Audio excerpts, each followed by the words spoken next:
La fase 2,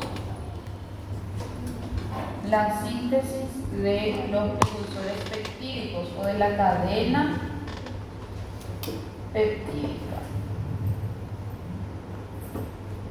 Después tenemos la fase 3, donde mediante el bactoprenol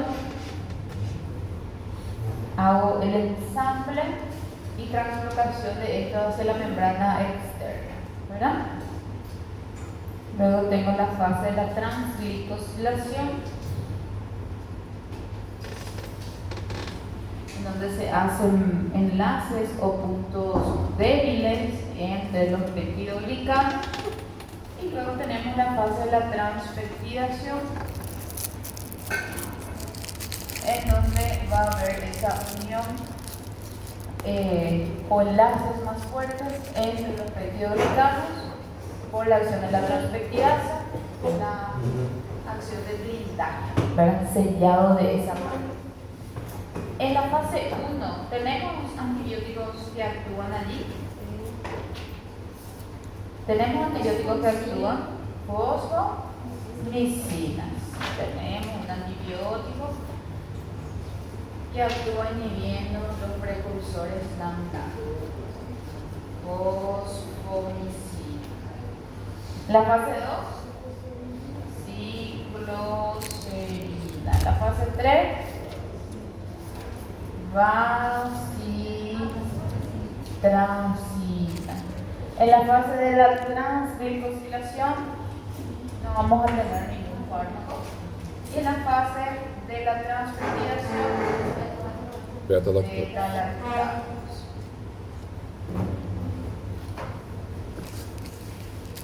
¿Sí?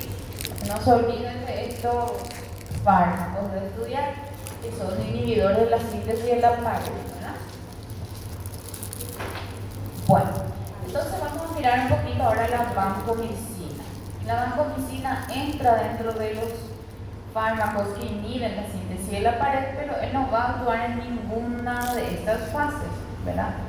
Él va más bien a evitar que la transpeptidasa se una a la porción terminal peptídica de alanina de alanina, ¿sí? Entonces, empezamos. ¿Qué es la vancomicina? Es un antibiótico inhibidor de la síntesis de la pared bacteriana, ¿sí? Que corresponde justamente a este mecanismo que vemos acá.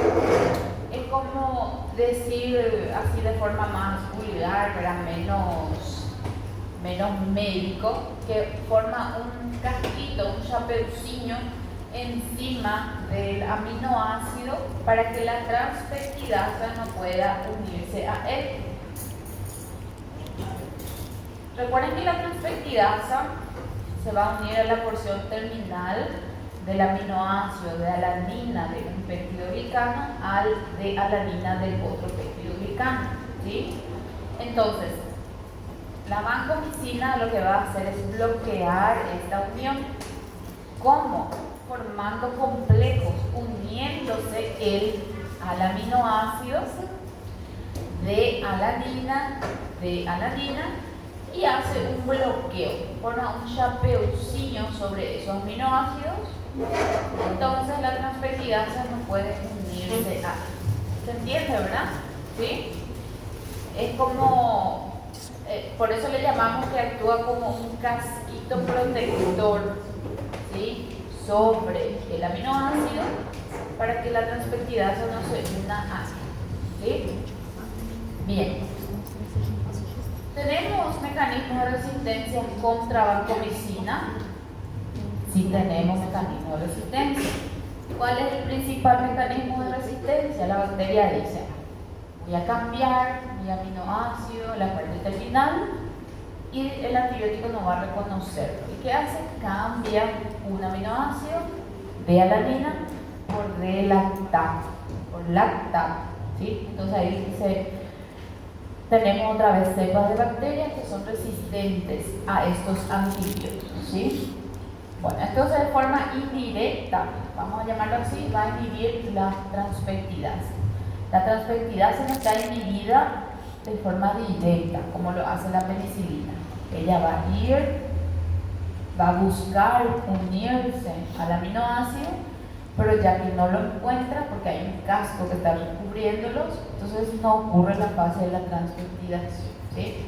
Tenemos fragilidad de pared, aumento de la presión dentro de la célula, estalla, ¿sí?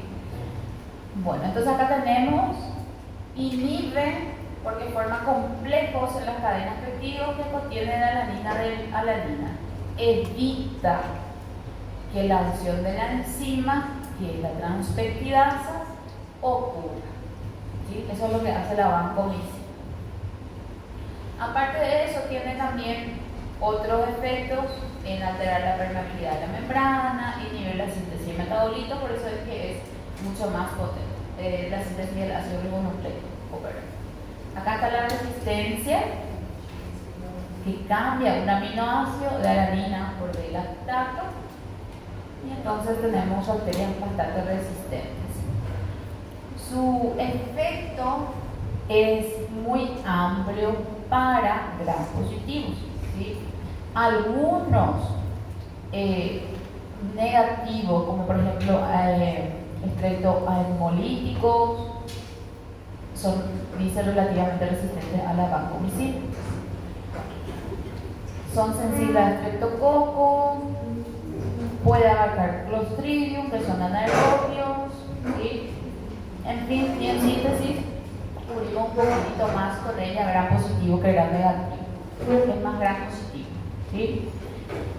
Tiene una toxicidad muy elevada y hay un síndrome muy característico por utilización de vancomicina. ¿Cómo se llama el síndrome que vemos? El síndrome de... No es del niño gris, no, del hombre rojo. ¿Y cómo se produce este síndrome del hombre rojo? ¿Por qué se produce? Por administración muy rápida que va a interaccionar con los mastocitos y va a haber una liberación muy rápida y brusca de histamina, ¿sí? Aparte de eso, ¿qué va a hacer en el corazón? En el corazoncito.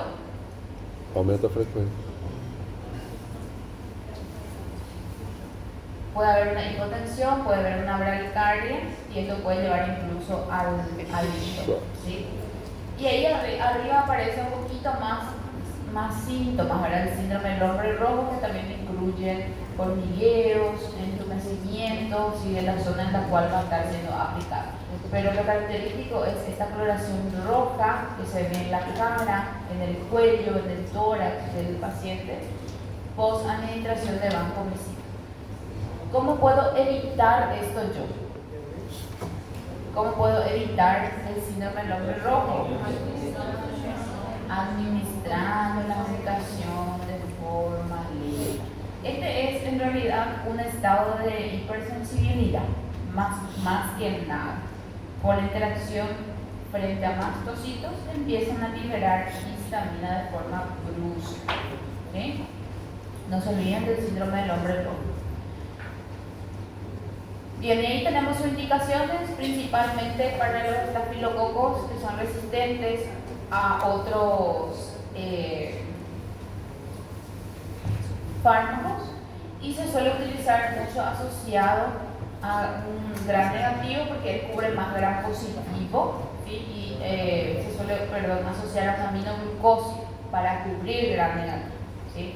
Pero asociado a un aminoglucosio tiene más efecto tóxico, ¿sí? Más nefrotóxico, van a ser juntos, ¿verdad? Entonces hay que ser siempre monitorizado en ámbito hospitalario, ¿verdad? Bien, no se olviden del síndrome del hombre rojo o del niño rojo, no, ¿verdad? O del hombre gris o del hombre araña. Muy bien. Como el examen va a estar fácil, el examen. El síndrome del hombre araña es eso. ¿Para mí? Sabía sobre los explicaciones. Vean, yo no me sigo. Bueno, ¿cuáles son los fármacos antibióticos que alteran las membranas citoplasmáticas? Polimixina y daptomicina. La polimixina, ¿cómo se clasifica? ¿Cómo se divide? D y E. Pero hay más polimicinas. Tienen más. ¿Pero por qué no se utilizan? Porque son muy tóxicas. Incluso la B y la E son tóxicas, ¿verdad?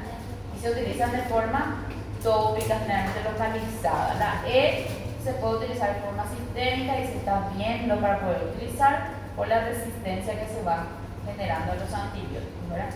¿Tienen mecanismos de acción diferentes las polimicinas y la daptomicina? En cuanto a su mecanismo de acción, alteran la membrana plasmática, ¿sí? Pero en procesos diferentes, ¿sí o no? Sí, son diferentes.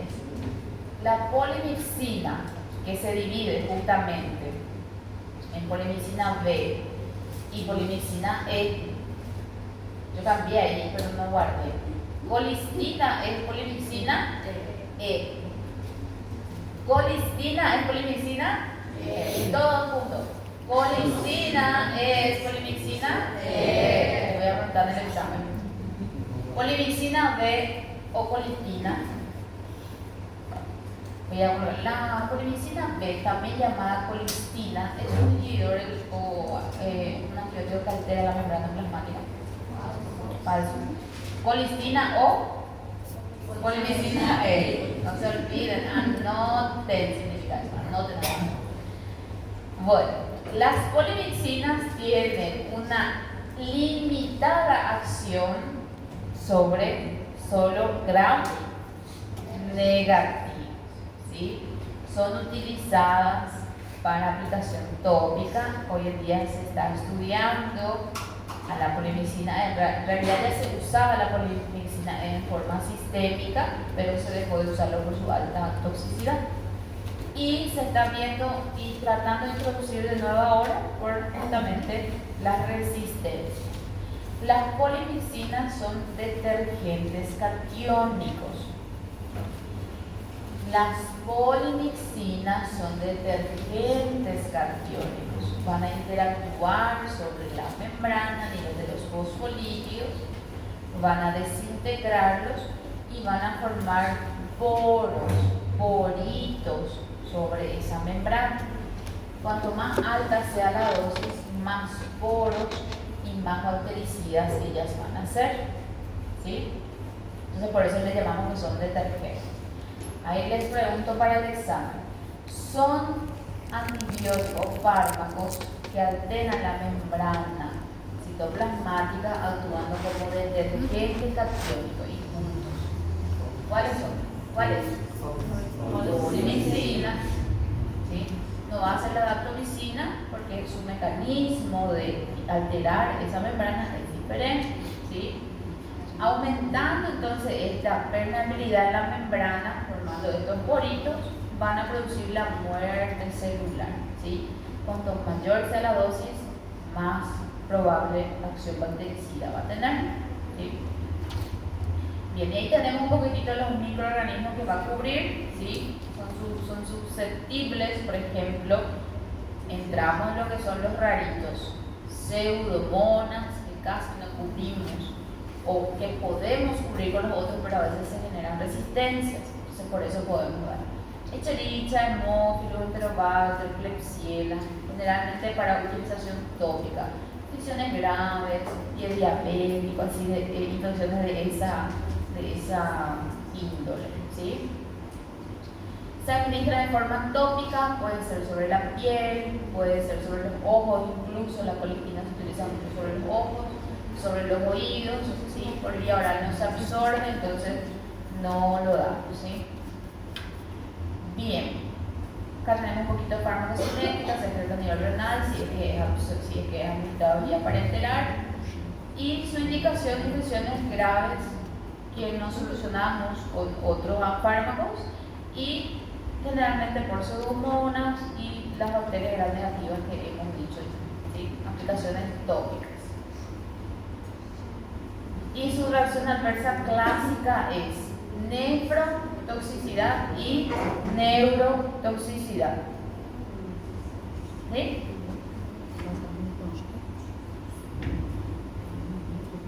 ¿Cuál es la reacción adversa principal de las polimixinas?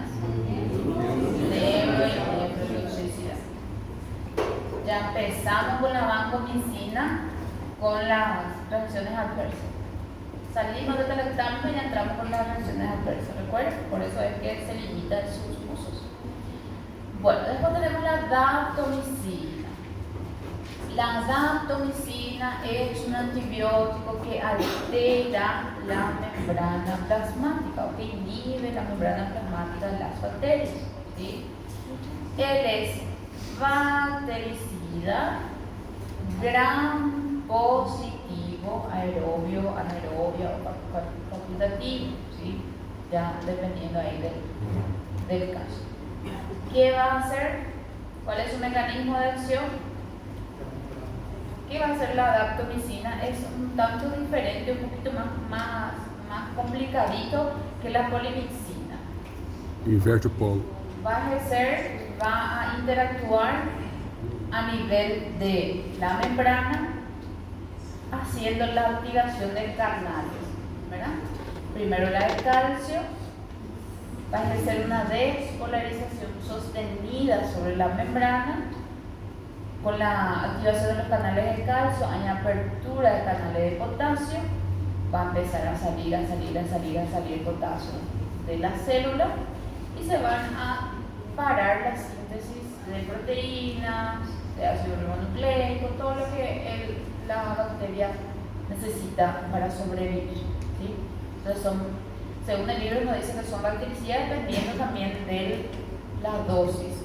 ¿Sí? Cuanto más esté despolarizada esa membrana, menos actividad va a tener la bacteria y más probabilidad de que haya muerte celular, ¿sí? Entonces eso va a ser su mecanismo de acción, que está al unirse por un mecanismo dependiente de calcio, ¿sí?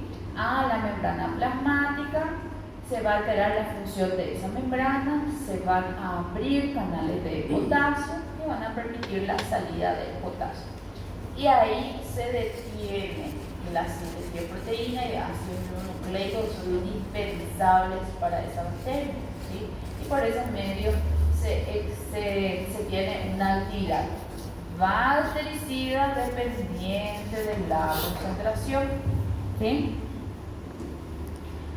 ¿Sí?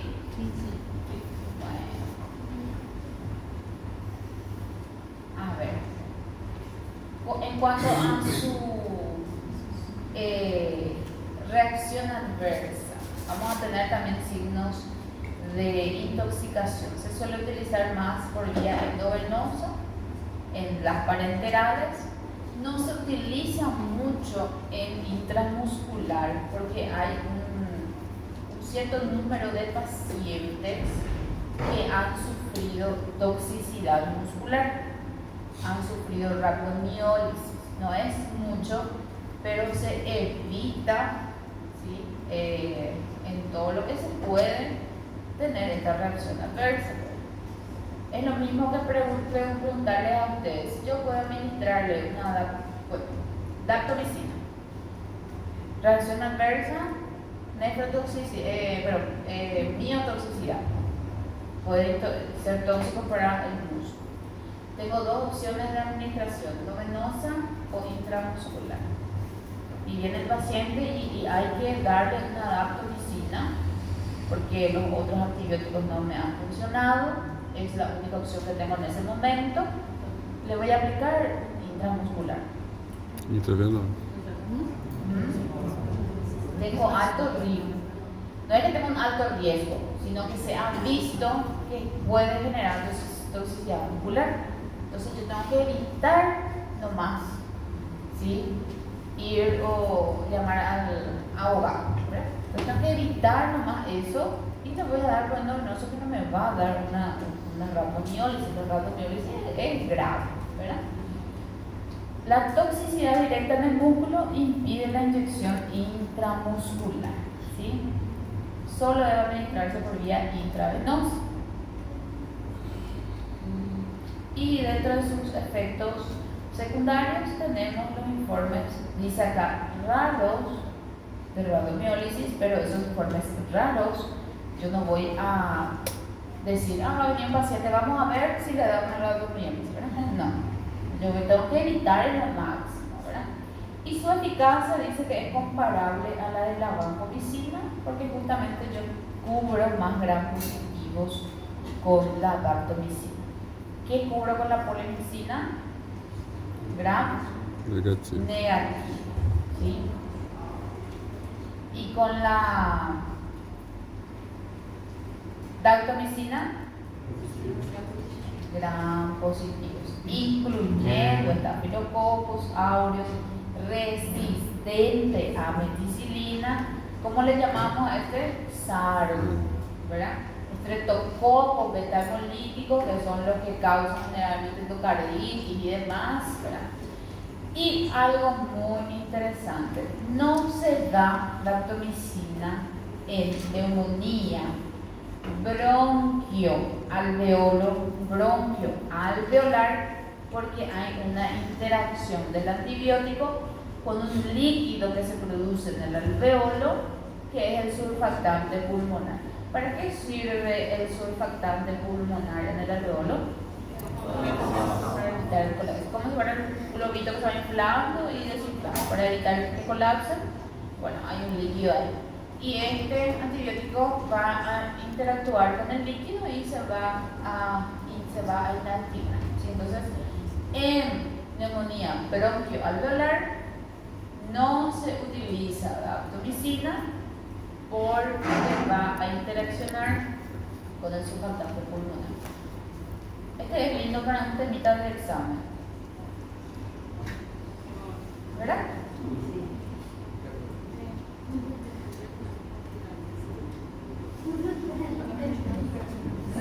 Fica a dica.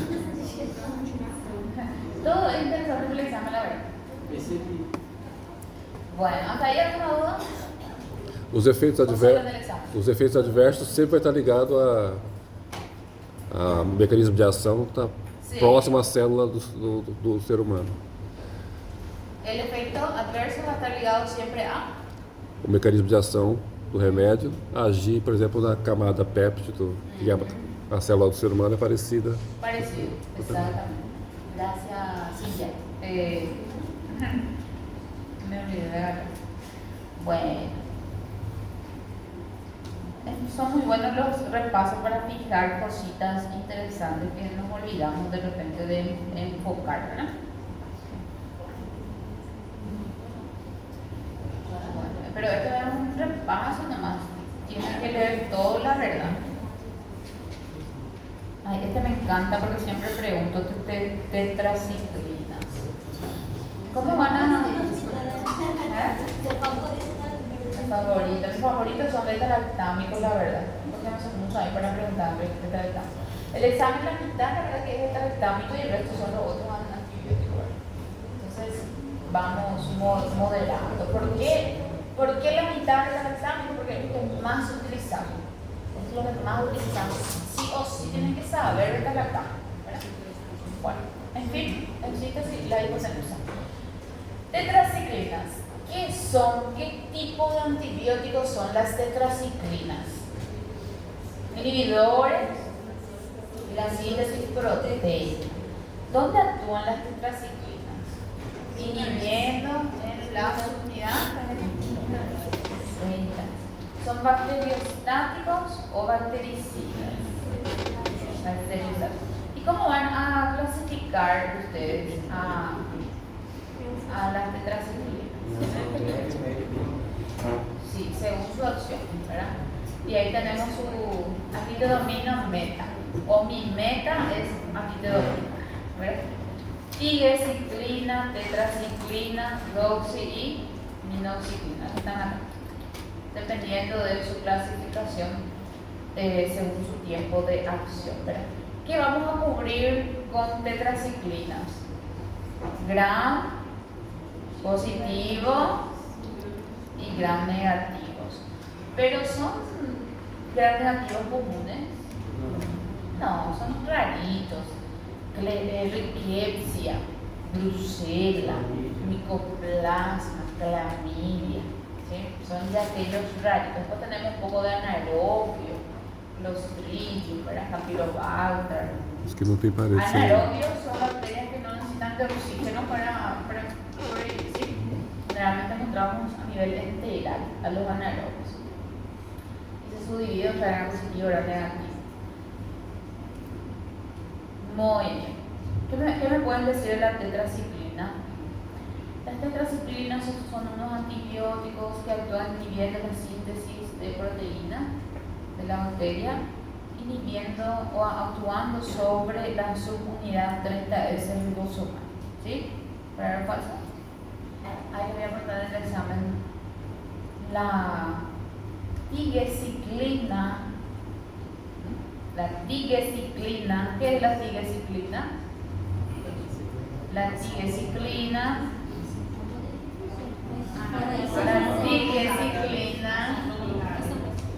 por eso es que tienen que saber por lo menos 2 o 3 fármacos de los que yo les mencioné. O ahí ustedes saben que la tetraciclina de pie a cabeza me dicen. Pero a ellos les pregunto ¿y qué es la aminociclina? Y ahí ustedes no saben. Por eso por lo menos 2 o 3 tienen que saber. ¿Sí? Y por eso mi examen este semestre es abierto, casi todo. Solamente 5 pongo de marcar. El resto de completar, abierto, porque así ustedes saben, escriben lo que saben. ¿Verdad? No, yo ahora me tomo el tiempo de corregir, no tengo problema. Sentarme y ver uno a uno, no tengo problema. Entonces, tranquilo. ¿Dónde va a actuar entonces? En la subunidad 30S. Ahí tenemos nuestra tetraciclina en la subunidad 30S del ribosoma, inhibiendo que el ARNT se una y haga el copiado de justamente la información que viene del ARN. ¿Sí? Entonces es un mecanismo de acción en sí. ¿Hay un mecanismo de resistencia contra las tetraciclinas? Sí. Cítenme los mecanismos de resistencia que ustedes conocen. Cualquier uno. Efluxo, Bomba de flujo. enzimático. Después, inhibición enzimática. Después, modificación de las porinas. Después, acá tenemos algo diferenciado. La protección del ribosoma. Porque se van a producir proteínas que van a interferir en la unión de la tetraciclina aquí. ¿Sí? Evita que la tetraciclina se una, entonces protege. Es un mecanismo de resistencia que va a ejercer la bacteria. Se puede administrar la tetraciclina con los alimentos, principalmente con la leche, por ejemplo, ¿verdad? Con suplementos como el hierro no hay problema que tomen tetraciclina. La minoxiclina se puede tomar y se recomienda que el paciente no tome con agua, que tome con leche. Falso. No, ¿por qué? Interação. Porque ellos son quelantes. Ellos van a fijar a estas moléculas, ¿sí? Acá dice, interfiere con alimentos, principalmente los ricos en calcio, en hierro y demás, magnesio y demás. Entonces siempre evitar consumirlo con alimentos, ¿sí? Y eso también pasa, me olvidé de mencionarles eso con las penicilinas. Hay que esperar un poquitito. El único que se puede consumir con los alimentos, ¿cuál es? De la penicilina, el amoxicilina. El resto hay que esperar media hora a una horita, antes o después, ¿sí? De la comida para comer. Atraviesa la placenta, volviendo a tetraciclina, ahora sí. Atraviesa la placenta, llega muy bien a todos los tejidos, se excreta a la leche materna, ¿sí? Entonces es un poquito de contraindicación embarazadas, los bebés están lactando y vamos a ver más adelante también los niños. Bien, como son raritos los gérmenes, las bacterias que vamos a cubrir, vamos a quedarnos con clamidia, gonococos, infecciones de transmisión sexual. En las embarazadas, por ejemplo, sí o sí se le hacen todos los chequeos, ¿verdad?, durante el embarazo. Si es que la embarazada se va, ¿verdad?, y hace su rutina, y ahí se le suele detectar las infecciones o las ITS a veces, ¿verdad? Ahí recién se le suele detectar. Entonces se suele hacer ya el tratamiento durante el embarazo, ¿sí? Entonces, si es que está embarazada, se contraindica, o sea, tetraciclina frente a clamidia. Tenemos otros fármacos que podemos utilizar. Bien, entonces, enfermedad pélvica inflamatoria, cuando sospechamos de clamidia, ureaplasma, uretritis, inflamación e infección de la uretra, cólera, micoplasma, rickettsiosis, aquellas infecciones que son transmitidas por pulgas, por garrapatas, ¿sí? Entonces allí podemos utilizar nosotros nuestras tetraciclinas. ¿Y qué es lo más interesante? Lo que me gusta mucho, las reacciones adversas y contraindicaciones de las tetraciclinas. Reacciones cutáneas. ¿Por qué ocurren las reacciones de fotosensibilidad en pacientes que usan tetraciclina? Porque hay una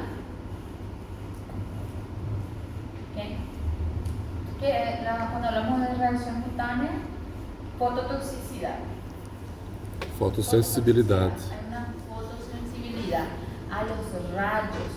Es como si fuera una alergia, una reacción que va a ocurrir a nivel de la dermis por los rayos ultravioletas, ¿sí? Sí. Las manchitas, creo que está más adelante, las manchitas, acá. Esta es la reacción de fotosensibilidad. A ver, acá. Puede provocar reacciones cutáneas fototóxicas. Otra reacción adversa: disminución del crecimiento óseo y alteración de los colores de los dientes o de la coloración de los dientes. ¿Por qué ocurre disminución en el crecimiento óseo por uso de tetraciclina? Desmineralización. Porque atraviesa la placenta, se liga a los huesos, tiene mucho calcio, es quelante, y el crecimiento en forma grande. Por eso no se puede utilizar en los niños, porque ellos están en etapa de crecimiento. Ya nació el niño, ya no toma pecho, ya no amamanta, pero tiene 3 años, tiene 6 años, tiene 7 años y está todavía en etapa de crecimiento. Vamos a frenar ese crecimiento por interacción. Puede tener toxicidad hepática, sí, puede haber toxicidad renal, principalmente si hay uso de algún fármaco concomitante que tiene también esta capacidad. Pero cuando yo les pregunto en el examen reacciones adversas o contraindicación de las tetraciclinas, me van a colocar toxicidad hepática y toxicidad renal, y peor que va a estar bien, pero no es que eso es lo que yo quiero, ¿sí? No puedo ponerle que está mal, porque sí tiene toxicidad renal y hepática, pero voy a asumir que no entendieron lo que yo quiero, ¿eh? ¿Qué es lo que yo quiero? Eso que es raro. ¿Por qué está contraindicado en el niño, en la embarazada, en el bebé que está lactando? Porque disminuye el crecimiento óseo, ¿sí?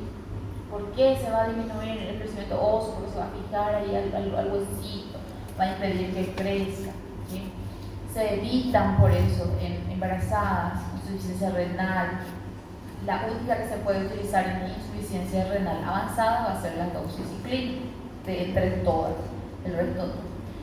Contraindicado en niños porque provocan manchas permanentes en los dientes. En la etapa de dentición ocurre eso, cuando está empezando a salir también los dientes en el niño. Y se contraindica en embarazadas y en menores de 8 añitos, ¿sí? ¿Entendieron? En reacciones adversas y en contraindicaciones, que es lo que les voy a pedir. Tipo, si me colocan nefrotoxicidad y hepatotoxicidad, no está mal, pero medio punto le doy, medio punto.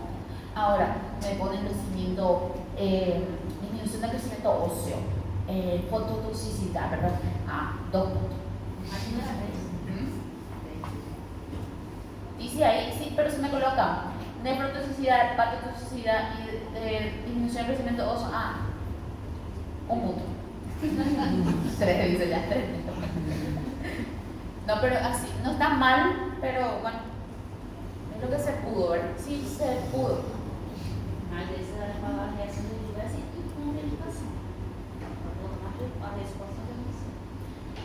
Les puedo colocar solo una reacción adversa que entra ya en la reacción adversa, porque está contraindicado en embarazada de 8 años. ¿Por qué? Por la reacción adversa. Bueno, ¿alguna pregunta hasta ahí? ¿Entendieron qué es lo que quiero? ¿Qué es lo que quiero cuando pregunto reacción adversa? Porque en el examen me van a preguntar qué es el RAM. ¿Qué es el RAM? ¿Y cuál es la RAM que es y que debemos de considerar es principal en las tetraciclinas? Fototoxicidad, crecimiento óseo, las manchitas en los dientes. Después viene la nefrotoxicidad, la hepatotoxicidad. ¿Sí? Pero eso le voy a preguntar abiertas, así que tranquilo. Bueno, ¿qué tenemos ahora? Cloranfenicol. Inhibidor de la síntesis proteica. Es un inhibidor de la síntesis proteica que se une a la subunidad 50 o 30. 50. Cloranfenicol se une a la subunidad 50 del ribosoma bacteriano. ¿Sí? Él se utiliza de reserva. Escándalo, mi presentación, ¿verdad? Un poco lento, no pasa nada. Ahí tenemos, cubrimos gran positivo y cubrimos gran negativos. Acá son raras las bacterias que vamos a cubrir, ¿verdad? Vamos a pasar un poco más rápido. Meningitis, fiebre tifoidea, enfermedad por Rickettsia, se asemeja mucho su espectro frente a la tetraciclina, ¿verdad? Infecciones raras. Rickettsia entra también acá, infecciones graves son estas. Y hay un mecanismo de defensa por producir una enzima que se llama cloranfenicol acetiltransferasa, que va a inhibir al antibiótico. Este va a producir la bacteria. Esta es la bacteria que está comiéndose al antibiótico, ¿verdad? Bien. También va a atravesar la placenta. Se puede utilizar frente a las infecciones que ya hemos dicho y mencionado. Y hay un síndrome característico por su uso en niños de 50 miligramos kilogramo día. Cuando superamos esto se puede acumular porque el hígadocito y el riñoncito del niño no están todavía bien maduros y se va a acumular y va a aparecer el síndrome del niño gris, ¿sí? Que es característico de ellos, siempre monitorizado. Otra reacción adversa más común, gastrointestinales. ¿Sí? Bueno.